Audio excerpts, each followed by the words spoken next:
اتنا دوڑ رہے ہیں، اور جو خود رب کریم اور رب کریم کے محبوب علیہ الصلوۃ والسلام نے جن چیزوں کی بشارتیں دے رکھی ہیں، کیا اس میں شک ہے آپ لوگوں کو؟ نہیں ہے نا؟ پھر ہم کو کیوں نہیں اس کی فکر ہوتی؟ اللہ رب العزت نے اس مہینے کے اندر جو ہم لوگوں کو 30 بلائنڈ چیک دیے ہیں، ان بلائنڈ چیکوں کو ہمیں استعمال کرنا چاہیے، اور دل کھول کے اللہ رب العزت سے فریادیں کرنی چاہیے، مانگنی چاہیے۔ بسا اوقات اس کے کہ ہم پورے وہ 11 مہینے روتے ہوئے گزار دیں، ہماری کوئی سنتا نہیں ہے، ہمارے حالات ایسے ہیں، ہمارے اوپر قرضے چڑھ گئے ہیں، ہمارے یہاں بیماری نہیں جاتی، یہ تمام چیزوں کا شکوہ کرنا، بلکہ اپنے اعمال کو نہ دیکھنا، یہ بیوقوفیوں کی علامتیں ہیں۔ ہم کو چاہیے کہ جب اللہ رب العزت دینے کے لیے تیار ہے تو ہم کو بھی جھولی پھیلا کر، بلکہ گھر میں جتنے برتن ہو سب لے کر آ جاؤ، سب خالی یا بریلا آپ عطا فرما دیں۔ اللہ کے خزانے میں پھر بھی کمی نہیں آئے گی۔ اللہ وہ کریم ذات ہے، بلکہ خوش ہو کر کے دے گا ہم سب کو۔ اللہ ہم سب کو اپنے خزانے سے خوب عطا کرے، اور ہم سب کو خوب رو رو کے مانگنے کی، دل کھول کے مانگنے کی توفیق عطا فرما دیجیے۔ ابھی تک 17 بلائنڈ چیک نکل چکی ہیں، اب جو مزید کچھ بچی ہیں کم سے کم ہم اس کا ہی اہتمام کر لیں، ان میں ہی دعاؤں کا اہتمام کر لیں، مانگ لیں اللہ سے، رو رو کے مانگ لیں، اللہ عطا کر دے گا۔ اللہ کو کریم ذات۔ تو بندہ جب مزدوری کرتا ہے تو اللہ رب العزت اس کی مزدوری کو عطا کر دیتا ہے۔ اب اللہ رب العزت کو یہ بھی پتا تھا کہ کچھ بندے ہمارے ایسے بھی ہوں گے جو رمضان المبارک کے روزوں کو بھی قضا کریں گے، روزوں کو بھی چھوڑ دیا کریں گے۔ اللہ نے ان لوگوں کو بھی خالی نہیں رکھا، اللہ نے ان لوگوں کو بھی انتظام کر دیا۔ فرمایا کہ جب بندہ رمضان المبارک کی ساعتوں کو قیمتی سمجھ کر اپنی مغفرت کی گہار لگاتا ہے، اللہ رب العزت سب کو معاف کر دیتے ہیں۔ نبی پاک صلی اللہ علیہ وسلم کے زمانے میں ایک قبیلہ تھا، جس قبیلے کے اندر بکریاں پالنے کا رواج بہت زیادہ تھا، یعنی ایک قبیلے کے اندر ایک گھر کے اندر سینکڑوں بلکہ ہزاروں کی تعداد میں لوگ بکریاں پالتے ہیں، اس طرح رواج تھا اس کے قبیلے میں۔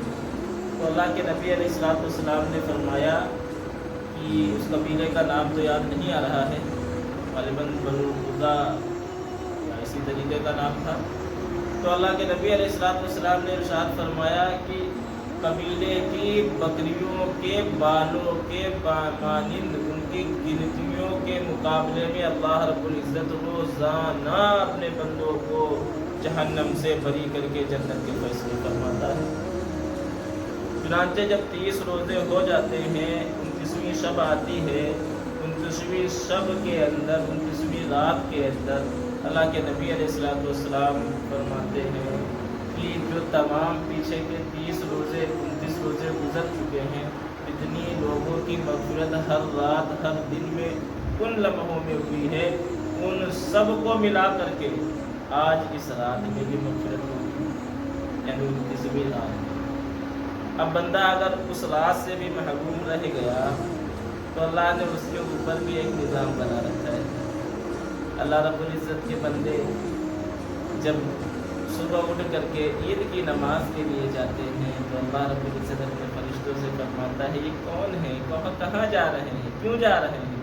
تو فرشتے فرماتے ہیں یہ اللہ یہ آپ کے مزدور ہیں، اپنی مزدوری لینے کے لیے جا رہے ہیں۔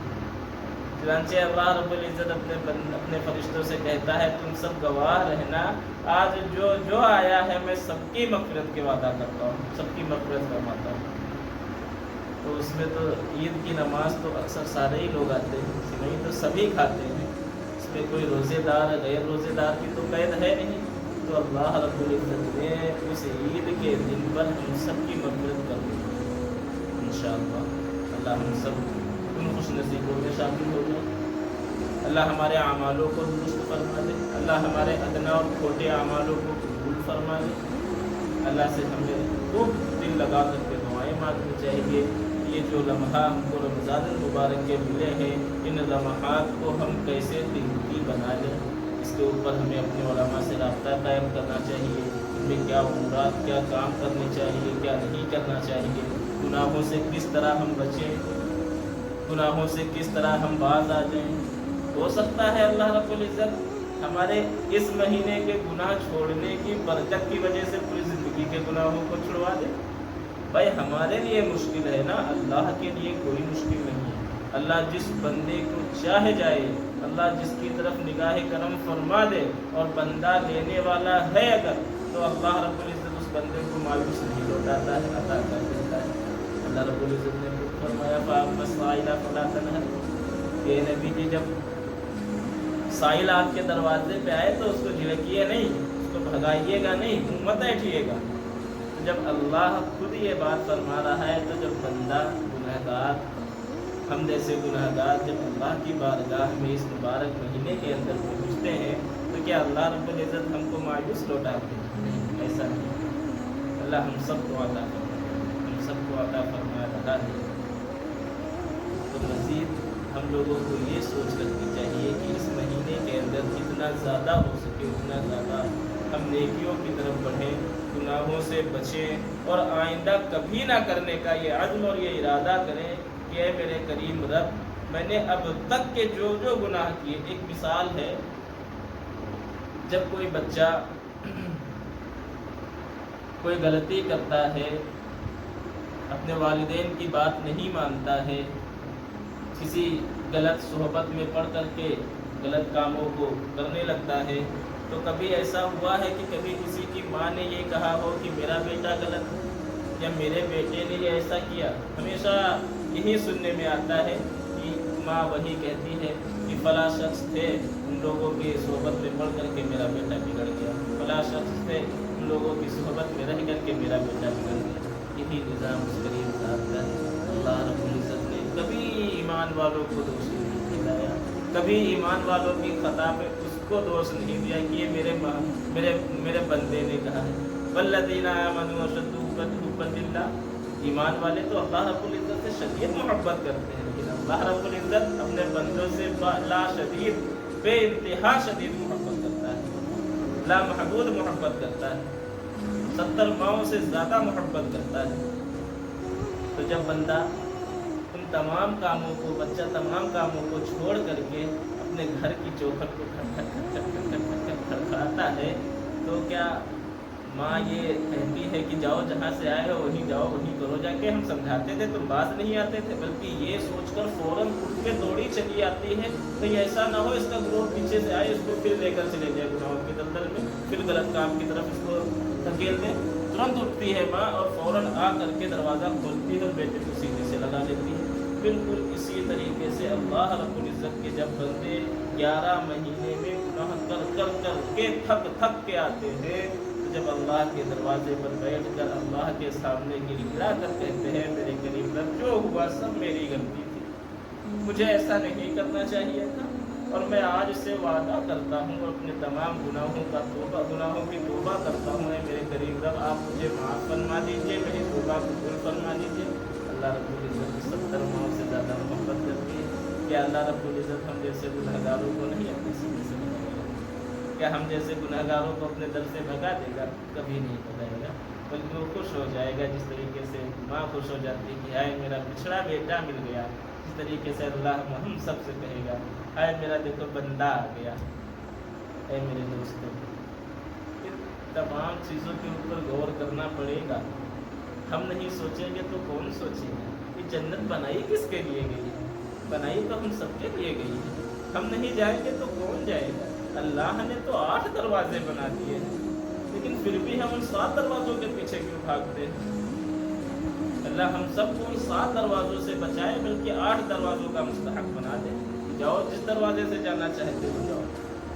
اس کے لیے مزید ہم کو محنت کرنی پڑے گی اور ہمارا ہر کام سنت کے موافق ہو جائے، اس کی بھی دعا کرنی پڑے گی اور سنتوں کو سیکھنا پڑے گا۔ اصل چیز ہے محبوب علیہ السلام کا طریقہ اپنی زندگی میں لے کر آ جانا۔ یہ زندگی میں تبھی آئے گا جب ہم اس کی عملی مشق کریں گے، اور یہ مشق ہماری بچپن سے لے کر کے بڑھاپے تک چلتی ہی رہی۔ جب بھی دیکھو کوئی بات کسی عالم کے منہ سے سن لو کہ یہ چیز سنت ہے، یہ چیز میرے نبی سے ثابت ہے، فوراً اس کو کرنا شروع کرو۔ ہم صبح سے اٹھتے ہیں، شام میں سوتے ہیں، ہمارے نبی بھی صبح اٹھتے تھے، شام میں سوتے تھے۔ اب ہم کو اس چیز کی فکر ہونی چاہیے کہ ہم کام تو وہی کر رہے ہیں، لیکن ہم کس طریقے سے کرنا ہے؟ محبوب علیہ السلام کے طریقے سے کرنا ہے۔ محبوب علیہ السلام کا طریقہ ملے گا کہاں پر؟ ان کے وارثین کے پاس جانا پڑے گا، یعنی علماء کرام کے پاس جانا پڑے گا کہ بھائی ہم کو بتا دو صبح اٹھنے سے پہلے، اٹھتے وقت ہم کو کیا کرنا چاہیے، سنت طریقہ کیا ہے اٹھنے کا، ہم کو نماز کے لیے جانا ہے، ہم کس طریقے سے مسجد میں جائیں،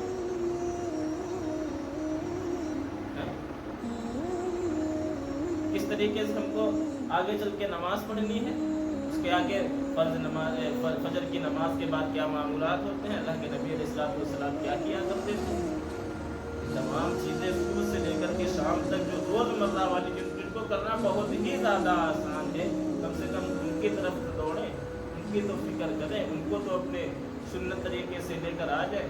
یاد رکھنا حضرت موسیٰ علیہ نبی علیہ السلام کو جب فرعون نے ان تمام جادوگروں کے سامنے بلایا تو وہاں کا ایک رواج تھا کہ جب لوگ آتے تھے تو جادوگر ایک ہی لباس پہنتے تھے، تو حضرت موسیٰ علیہ نبی علیہ السلام نے کہا بھائی میں تو اپنا لباس جو ہے وہی رکھوں گا، لہذا موسیٰ علیہ السلام نے تو اپنا لباس نہ بدلا، لیکن بادشاہ کے پاس اختیار تھا، بادشاہ نے ان تمام جادوگروں کا لباس موسیٰ علیہ السلام والا کر دیا۔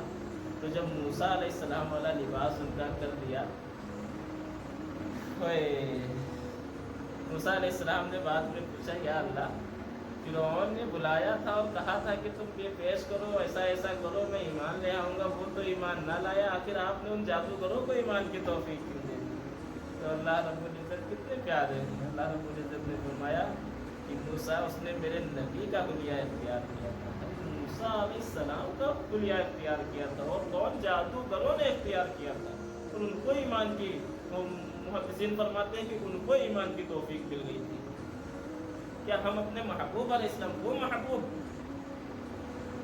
جو دنیا وجود میں آنے سے پہلے ان کو بنا لیا گیا ہو، وہ محبوب جو معلم انسانیت ہو، یوم الست کے دن سب سے پہلے کہنے والے ہوں بلا، اس کے بعد سب نے بلا کہا ہو، بے شک آپ ہی ہمارے رب ہیں۔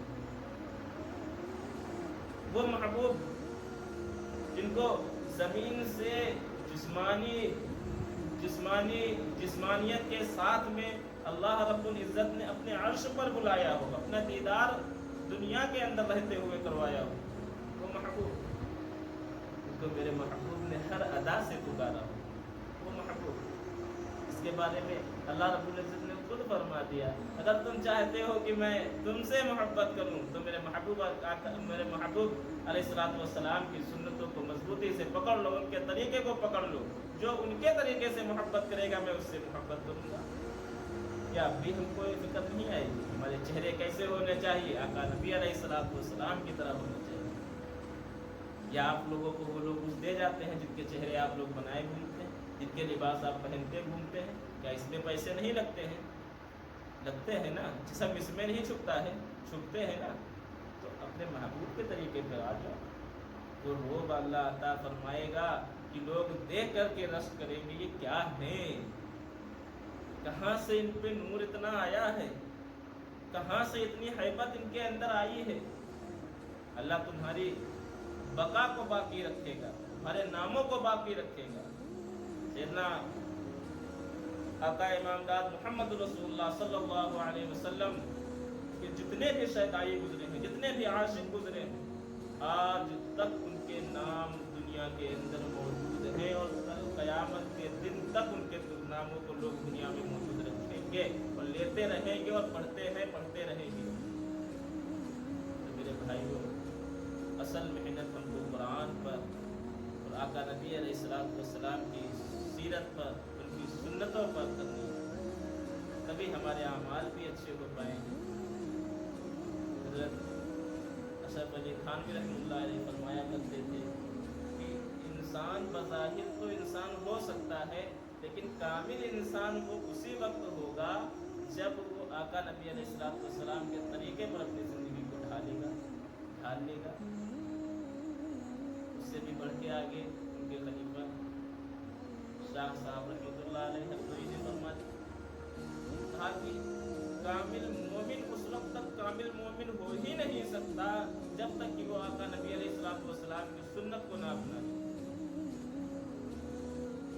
ابن العربی ترکش رحمۃ اللہ علیہ فرماتے ہیں کہ میرا ہوا میں 1000 بار فلائی کرنا، اڑنا اور آقا نبی علیہ السلام کی سنتوں پر عمل کر کے ایک دن گزار لینا، یا ایک نماز کے لیے مسجد میں داخل ہونے کے لیے ہم وہ طریقہ جو آقا نبی علیہ السلام کا ہے وہ اختیار کر کے داخل ہو جانا،